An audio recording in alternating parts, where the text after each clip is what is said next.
আজকে নিয়ে চলে এসেছি ঘরোয়া পদ্ধতিতে রান্না করা ডিমের ঝোল আর তার সাথে গরম গরম ভাত।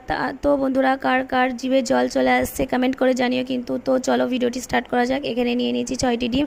ডিমগুলো এবার সিদ্ধ করার জন্য কড়াইয়ে দিয়ে দেব জল, আর তার একে একে ডিমগুলো কড়াইয়ের মধ্যে দিয়ে একটা ঢাকনা দিয়ে ঢেকে দেব।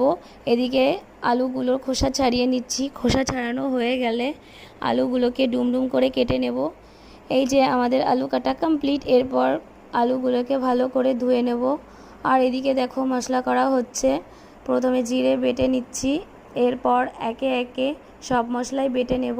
আদা বাটা, লঙ্কা বাটা, রসুন বাটা, আর এখানে দেখো পেঁয়াজ কুচিয়ে রেখেছি আগে থেকে, একটা গোটা টমেটো কেটে রেখেছি।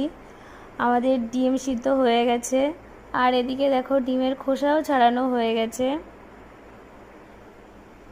তো এর মধ্যে দিয়ে দেবো একটু লবণ, পরিমাণ মতো হলুদ আর লঙ্কার গুঁড়ো দিয়ে ভালোভাবে নাড়াচাড়া করে মাখিয়ে নেব। এখন আমরা দিয়ে দেবো কড়াইয়ের মধ্যে সরিষার তেল। তেলটা যেই গরম হবে এর মধ্যে দিয়ে দেবো কেটে রাখা আলু, দিয়ে দেবো একটু লবণ আর হলুদ গুঁড়ো। এরপর আলুগুলোকে ভালো করে নাড়াচাড়া করে নেবো। যতক্ষণ না আলুগুলো লাল হয়ে যাচ্ছে ততক্ষণ আলুগুলোকে তুলব না। যে আলুগুলো লাল লাল হয়ে যাবে, এবার আমাদের আলু ভাজা হয়ে গেছে। তো এর মধ্যে দিয়ে দেবো ডিমগুলো একটু হালকা ভেজে নেব।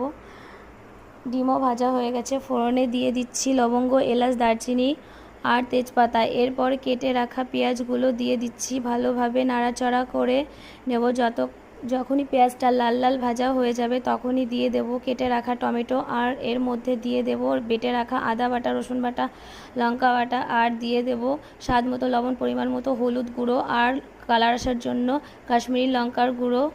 মশলাটা যেই ভাজা হয়ে যাবে তখন দিয়ে দেবো ভেজে রাখা আলুগুলো। কিছুক্ষণ নাড়াচাড়া করে এর মধ্যে কড়াইয়ের মধ্যে জল দিয়ে দিয়ে কিছুক্ষণ ঢাকা রেখে দেবো। এখন দেখো আমাদের টকবক করে ডিমের ঝোল ফুটছে। এবার ডিমগুলো ঝোলের মধ্যে দিয়ে আর একবার ঢেকে রেখে দেবো। ওয়াও, কি দারুণ গন্ধ বেরিয়েছে। আর কিছুক্ষণের অপেক্ষা ডিমের ঝোল দিয়ে হালকা ভাত খেয়ে নেব। এক থালা ভাত খেয়ে নেব।